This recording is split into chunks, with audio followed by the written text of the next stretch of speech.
कधीच नाही चुकणार तुमचे फेवरेट टीव्ही शोज झी5 सोबत, तेही एकदम फ्री। तर आमच्या अधिपतींचं लग्न जुळवण्यासाठी आम्ही काय काय केलं। अहो कोल्हापुरातनं केवढी स्थळं आलती। कोल्हापूर काय घेऊन बसला हो तुम्ही। सांगलीतले आपले ते बबनराव, त्यांच्या मुलीचं स्थळ आलतं। आणि आपले उद्योग मंत्री कोण अखंड डागळे साहेब, त्यांची एकुलती एक मुलगी, तिची मागणी आलती। अहो तेवढं कशाला, आपले इंदोरचे कोण ते उद्योगरत्न काय ते महाराज कोण आहेत ते महाराज, हा महाराज रणसिंग। महाराज रणसिंग। सामान्य ज्ञान चांगलं आहे तुमचं याई, पण एक गोष्ट ध्यानात ठेवा, ज्ञान सामान्यच असतंय हो, अक्कल महत्वाची। ते जाऊ द्या, आम्ही काय म्हणत होतो तर ते महाराज त्यांची मुलगी म्हणजे राजकन्याच की हो, तिचं पण स्थळ आलतं। नाही आम्ही नाही म्हणलं, एवढं मोठं स्वयंवर घातलं, पण आम्हाला अधिपतींसाठी जशी मुलगी पाहिजे होती तशी काही मुलगी सापडना। आम्हाला कुठली मुलगी पसंतच पडना। आमचे अधिपती आम्हाला म्हणले, आई साहेब तुम्ही म्हणाल त्या मुलीशी आम्ही लग्न करू। आमचे अधिपती तसे एकदम गुणाचे आहेत, आमच्या शब्दाबाहेर नाहीत ते। आणि मग आल्या सुनबाई। हो हो, म्हणजे अक्षरा तुम्हाला आवडली म्हणूनच तुम्ही त्या दोघांचं लग्न लावून दिलत ना? नाही सुनबाई, आम्हाला नाही, अधिपतींना आवडल्या। त्यांच्या मनात घर केलं त्यांनी, मग काय आम्ही बी तयार झालो की लग्नाला, लावून दिलं त्यांचं दोघांचं लग्न। आम्हाला सांगा, पोराच्या सुखापुढं काय असतंय काय हो आयुष्यात?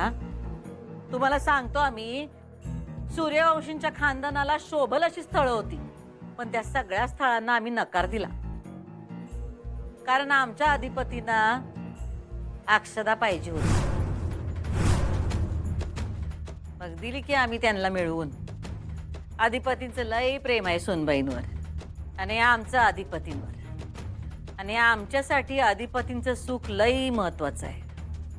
पण काही गोष्टी जुळत नाहीत आपल्या, नाही म्हणजे घराघरात फरक तर असतोच नाही का, किंवा आहेच की आपल्यात। गरिबी श्रीमंती आम्ही काय असलं मानत नाही हो, पण ती असतेच नाही का, आणि ती लोकांच्या नजरेत येतेच। मॅडम थांबा। काय झालं सुनबाई? आई बाबांना नाडकर्णी काकांकडे जायचंय। सामाजिक भान या विषयावर त्यांच्या मुलानं PhD घेऊन डॉक्टरेट मिळवली, त्यांना जायचंय तिकडे, त्यांना जाऊ द्या। अगं अक्षरा, नाही नाही, म्हणजे पाहुणे घरी असताना त्यांना असं घरी सोडून बाहेर जाणं बरं वाटतं का? काहीतरी काय हे बाकी बरोबर आहे तुमचं। नाही, आम्ही नंतर जाऊ ना त्यांचं अभिनंदन करायला। बाबा, काही गोष्टी वेळच्या वेळी झालेल्याच बऱ्या असतात। अगं पण अहो मॅडमची शिकवण आहे ना, बरोबर ना मॅडम? तुम्हीच म्हटलात ना मगाशी, काही गोष्टी वेळच्या वेळी झालेल्या चांगल्या असतात म्हणून। होय तर सुनबाई लई रिस्पेक्ट करतात आमच्या शिकवणीचा, आणि तुम्हीच म्हणलात ना व, घर तुमचंच आहे म्हणून, घर आमचं आहे, सुनबाई आमच्या आहे, बोलणं आमचं आहे, जावा की तुम्ही। नाही म्हणजे नक्की ना मॅडम? नक्की जावा जावा, आम्ही सुनबाईसनी काय बी करणार नाही। अहो जोक केला किंवा आम्ही जोक केला, हसा हसा, काय बी करणार नाही त्यासनी।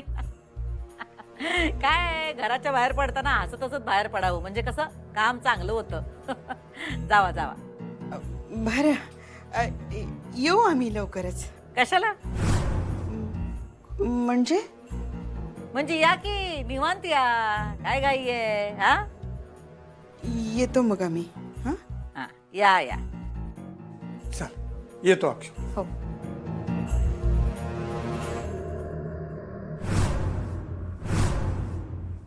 का करत होता तुम्ही हे सगळं? काय केलं आम्ही? हे सगळं बोलण्याची काय गरज होती आई बाबांसमोर? आणि मुळात मागचं का उकरून काढताय तुम्ही? आमचं काही चुकलंय काय? हो, चुकलं। सुनबाई खडू आहे का तुमच्याकडं? कशाला? द्या की आम्ही लिहतो आम्ही चुकलो. तुम्ही म्हणलात ना आम्ही चुकलो म्हणून.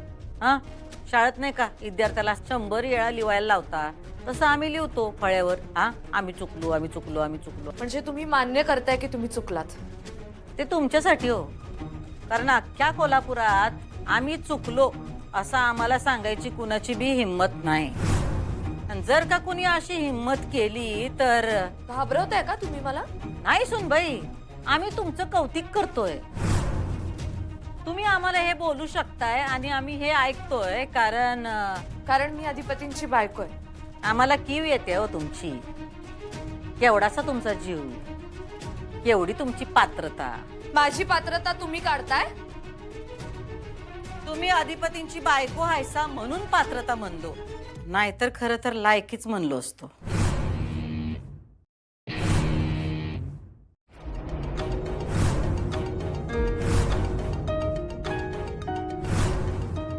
हिचा जप संपलाच नाही पाहिजे. जो पतूर अधिपती मोठ्या मालकासनी संपवत नाही तो पतूर.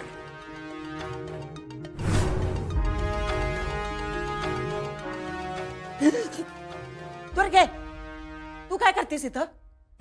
कुठे काय तुला भेटा आले? काय काम आहे ते बोल. हा ते आपलं अगं असंच ते वाटलं मला तुला भेटावं म्हणून आले. असंच आहे. पैसे पाहिजे ना? ते तर आता मिळणारच आहेत का. एकदा का अधिपतीने गेम खलास केला का म्याच तुला पैसे देणार आहे बघा ते. दुर्गे, दुर्गे, अगं काय म्हणत होती तू आत्ते? कुठे लक्ष आहे तुझं? पैसे पाहिजे ना? मिळणार नाहीत. बाहेर जाते, पैसे घेते आणि काय बाय ते चायनीज का काय ते भेळ खाते. हा अगं कोल्हापूरची अस्सल भणंग भेळ आहे. हा ती घशा खाली उतरत नाही का तुझ्या? अगं आत्ते झालं का तुझं? अगं मला पैसे नगायत. मग कशा पायी आलीस? हा मी सुनबाईला फोन करते का ते बघायला आलीस ना? अगं मी बुवीला सबूत दिलाय. मी तिला फोन करणार नाही. मग कशी करीन फोन मी तिला? अगं नाही आत्ते, त्याच्यासाठी मी नाही आले म्या. मग त्याच्यासाठी नाही ह्याच्यासाठी नाही. मग चल वय बाजूला. हे, अगं आत्ते आत्ते आत्ते आत्ते. आणि दरवाजा कोणी लावला? तुला माहितीये ना या घरात दरवाजा लावत नाही म्हणून. चल मला जाऊ दे. अगं ती ऐकी. अगं हा आठवलं. अगं हा एक काम आहे माझं तुझ्याकडं. हा काय? मला वाटलंच. काम असल्याशिवाय तू कसं येणार? बोल काय काम आहे? अगं ते हे ग ते आपलं ते अगं बोल गे पटशिरी. हे ग ते ग ते ग काय ते ग? अगं ते नाही का ते काम नाही का ते माझं. अगं कसलं काम आहे? बोल पटशिरी नाही तर मी जाते. हा हे अगं पोतीचं काम आहे. पोती. तुला पोती पाहिजे? हा अगं ह्याच्यामध्ये ती काय आयुर्वेदिक उपचाराची पोती आहे ना व? हा ती पाहिजे मला. ते कशा पाहिजे? अगं त्याच्यात का नाही 1-2 उपाय आहेत ते मला पाहिजे. कसले कसले उपाय पाहिजे तुला? कशासाठी? कशासाठी म्हणजे ते हा वजन कमी करण्यासाठी. म्हणून म्हटलं आते तिला वाचता येते की नाही मला वाचून दाव की. हा अगं मला जर का वाचता आलं असतं तर सुनबाईची शिकवणी कशी ठेवलीस तुम्ही? हा बोल की. आणि काय ग तिला बारीक व्हायचंय नव? बारीक व्हायचंय नव? मग तोंडावर ताबा ठेव की. उठ बस नुसती खा खा खा खा खात असते. तोंडावर ताबा नाही काय नाही काय नाही.